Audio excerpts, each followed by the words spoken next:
भारत गौरव आचार्य श्री पुलक सागर जी गुरुदेव के प्रवचन और लेटेस्ट धार्मिक भजन व कार्यक्रम निशुल्क देखने व सुनने के लिए हमारे YouTube चैनल जीन शरणम मीडिया को आज ही सब्सक्राइब करें और सबसे पहले देखने के लिए बेल आइकन पर क्लिक जरूर करें। कोई भगवान कोई महापुरुष जीवन में नशा नहीं किया करता है। ये नशेड़ियों ने भगवान को नशा का रूप दे दिया है। ध्यान रखना, जिन्हें पीना है वो भगवान का नाम लिया करते हैं। और मैंने कहा चल छोड़।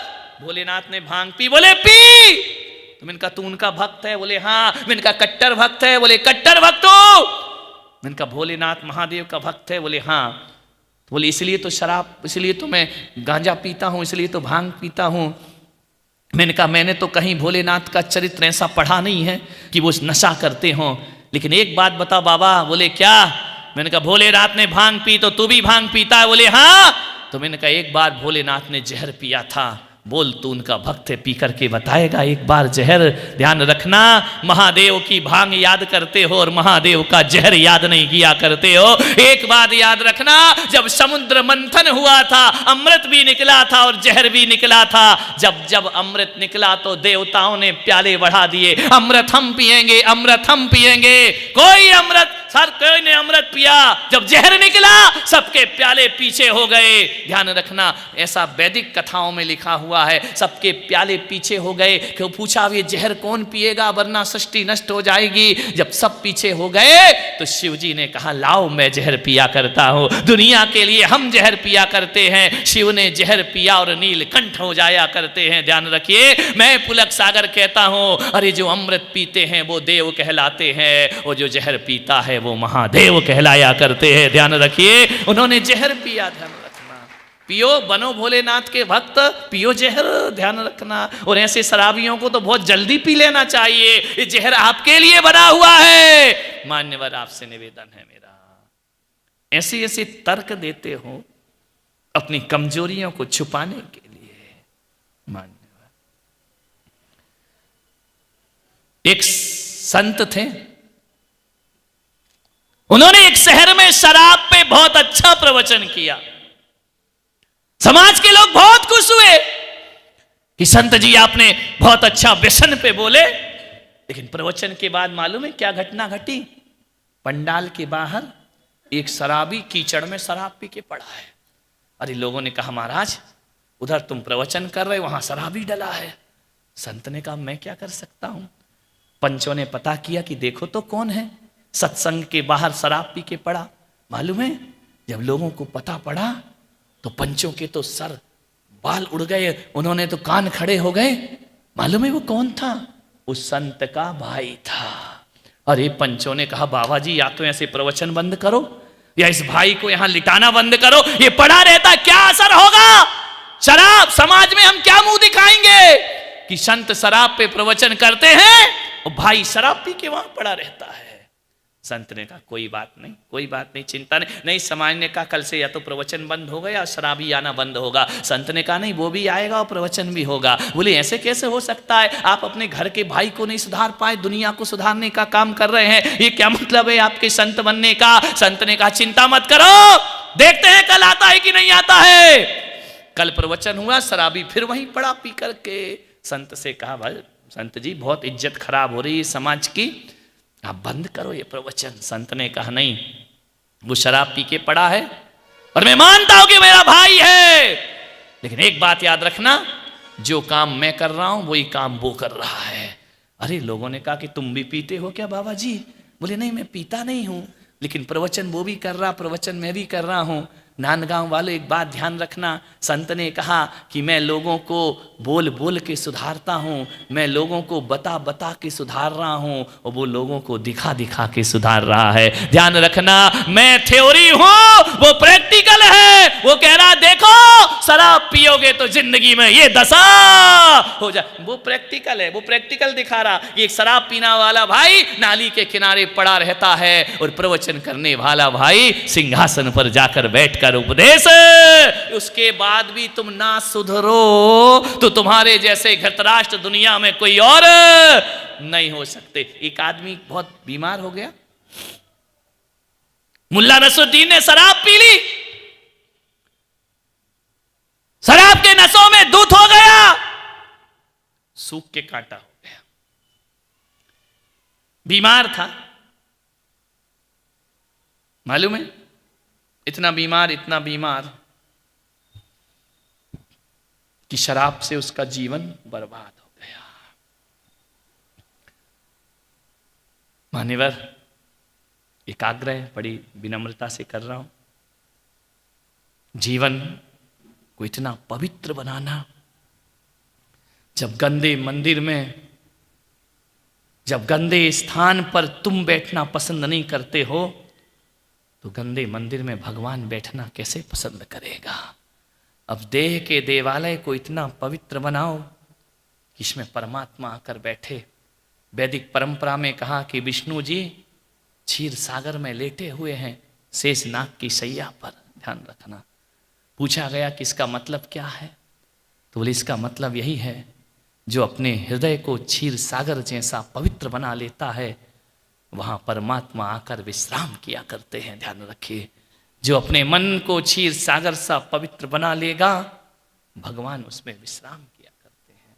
मालूम है, माता के 16 स्वप्न में क्षीर सागर आता है। भगवान कभी गर्भ में नहीं आए, लेकिन 16 स्वप्न में क्षीर सागर है।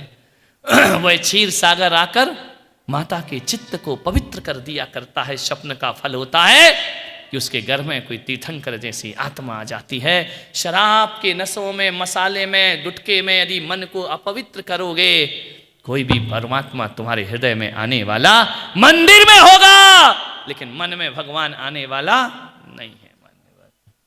एक निवेदन है, एक जगह पार्टी हो रही थी।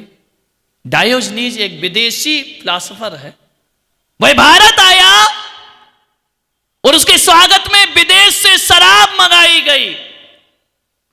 उसका पैमाना भरा, डायोजनीज ने देखा, शराब का पैमाना फेंक दिया। भारतीय लोगों ने सोचा यार कुछ कचरा मचरा आ गया होगा। दूसरा पैमाना भरा, उसने देखा, फेंक दिया। तीसरा पैमाना भरा, उसने देखा, फेंक दिया।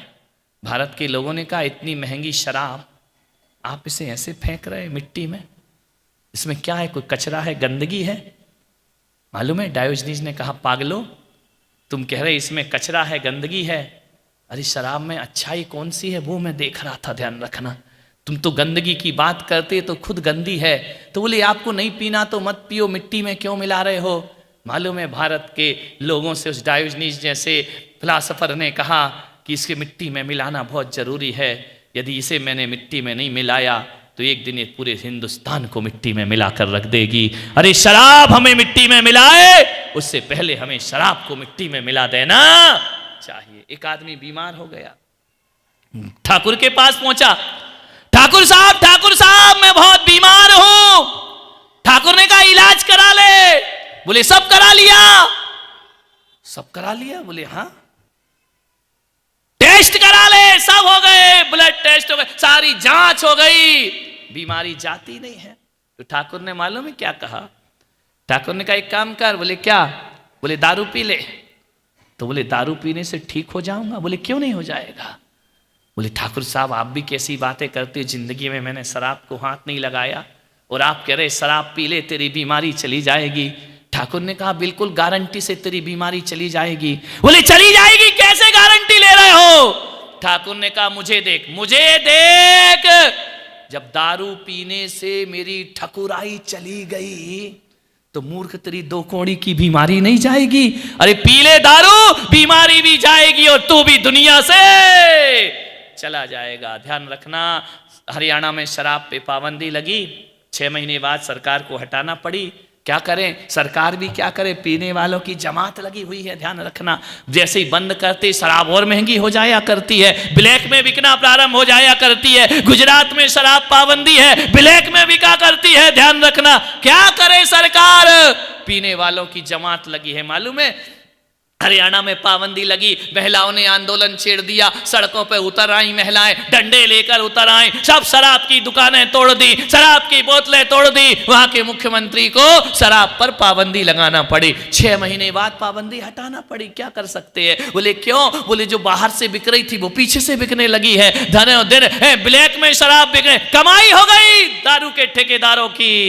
मालूम है, दो बैठे थे शराबी, उनने कहा यार जब से शराब पे पाबंदी लगी है तब से मन ही नहीं लगता है, क्या करें, अपन काम क्या करें। शराबी थे, बोले करें क्या, बोले यार एक महिलाओं का सत्यानाश हो जाए, इन्होंने हमारी शराब बंद करा दी है, अब जिए तो कैसे जिए। तो मालूम है दूसरा शराबी कहता अब क्या करेगा बेटा, सरकार ने पाबंदी लगा दी है, राम राम बोल, भगवान का राम का नाम ले, और क्या कर सकते हैं। बोले यार बहुत कोशिश करता हूं। बोले क्यों, बोले जब भी बोलता हूं राम राम मुंह से रम ही रम निकलता है, राम तो निकलता ही नहीं। जिसने जिंदगी भर हराम की खाई वो राम का क्या जाने। ध्यान रखना, मान्यवर, सोचना है, विचार करना है।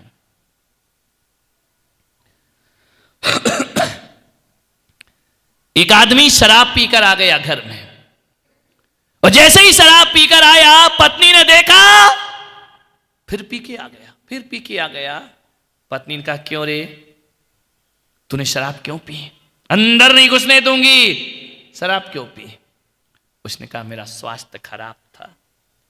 तो बोले बेवकूफ, स्वास्थ्य खराब है तो दारू पीने की क्या जरूरत है। बोले जरूरत है। बोले क्यों। बोले एक डॉक्टर ने मुझे कहा था ठीक होना है तो दवा दारू ले। समझ गए क्या। तो बोले दवाई तो मैं मेडिकल से ले आया, और उसने बाद में कहा था दारू ले, तो मैंने दारू भी पी ली। पत्नी ने कहा धन तेरा सत्यानाश हो, तू दवा दारू दोनों ले आया, दूसरे दिन पट्ठा फिर पी कर आ गया। पत्नी ने कहा आज क्यों पिया। बोले तबीयत ठीक ही नहीं हो रही है। तो बोले मेडिकल डॉक्टर के पास गया था, उसने कहा था दवा दारू ले ले। तो बोले आज पी के क्यों आया। बोले आज आयुर्वेदिक के पास गया था, आयुर्वेदाचार्य के पास। तो बोले क्या हुआ। बोले उसने कह दिया आज वाइन ले। कुछ लोगों को घर में जाके समझ में आएगा, अजवाइन, उसने संधि विच्छेद कर दिया, आज वाइन ले। बोले पी के आ गया मैं, तबीयत ठीक नहीं हो रही। तीसरे दिन फिर पी के आ गया। पत्नी ने कहा अब क्यों पी के आया। बोले तेरे बाप की याद आ गई। बोले मेरे बाप की याद क्यों आ गई। बोले जब हम दोनों ने शादी की थी तेरे बाप ने आशीर्वाद दिया था, क्या बोला था कि बेटा अब मैं जिस चिंता से मुक्त हुआ, अब तुम दोनों मिलकर घर वार चलाओ, घर तू चला रही है। विचार करिए, सोचना है आपको। जाम पर जाम पीने से क्या फायदा, रात चढ़ेगी सुबह उतर जाएगी। अरे प्रभु नाम का पीला प्याला पी ले, तेरी जिंदगी संवर जाएगी। समय हो गया है आपका, 10:10 हो रहे हैं। 4-5 दिन आपके शहर में रहा, आपने बड़े सम्मान से बड़े इज्जत से मुझे सुना। सुबह शाम दौड़े चले आए, दोपहर को दौड़े चले आए। एक फिजा बदली, एक समय बदला, लोगों का चिंतन बदला। मैं इतना ही कहना चाहता हूं कि कुछ और करो या ना करो, हर युवा ये संकल्प ले ले, हम जिंदगी में हर परिस्थिति में हर हाल में जी लेंगे, लेकिन कभी नशा अपनी जिंदगी में नहीं करेंगे। ध्यान रखना। हर बेटी ये संकल्प ले ले, हम मर्यादा से बढ़ करके फैशन में नहीं जाएंगे। हर बेटी अपना चरित्र, अपने घर की इज्जत बचा के रखे। मैं नहीं चाहता कि तुम बड़ी बड़ी तपस्या करो, मैं नहीं चाहता, आपसे अपेक्षा नहीं रखता हूं कि बड़े बड़े मंदिर बनाओ, मैं ये भी नहीं चाहता हूं कि रात दिन भगवान की माला फेरो।